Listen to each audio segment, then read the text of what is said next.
C'est, assurent les organisateurs, pour préserver la souveraineté retrouvée, que, le collectif pour 5 ans ou plus, a demandé au président de la transition, le colonel Assimi Goïta, de se présenter comme candidat à l'élection présidentielle 2024. C'était lors d'un point de presse, animé le jeudi 5 janvier 2023 à la Bourse de Travail. Le président du collectif 5 ans ou plus, Abdoulaye Niangadou, a rappelé que depuis son arrivée au palais de Koulouba, le colonel Assimi Goïta ne cesse de mener des combats pour la souveraineté du Mali.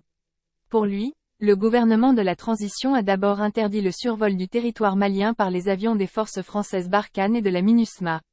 Il a ensuite mis fin à l'occupation du territoire national par les troupes françaises. Sur le chantier de construction, il soutiendra que le gouvernement, sous Assimi Goïta, a posé la première pierre d'une dizaine d'usines, dont 3 anciennes sont relancées.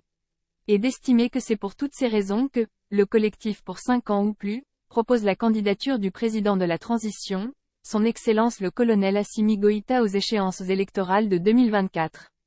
Avant d'inviter les Maliens à se réunir autour des autorités de la transition pour la sauvegarde de la souveraineté du Mali.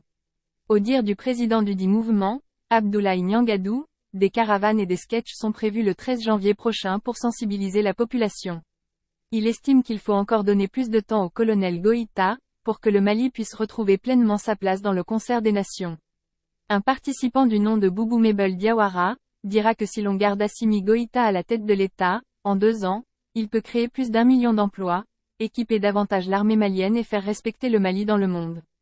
Et d'ajouter que les autorités ont, avec pertinence et patriotisme, décrété le 14 janvier, journée de la souveraineté retrouvée.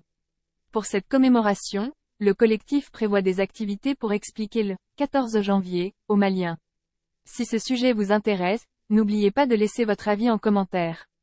Abonnez-vous et activez la cloche de notification pour être toujours informé lors de la publication de nos prochaines vidéos.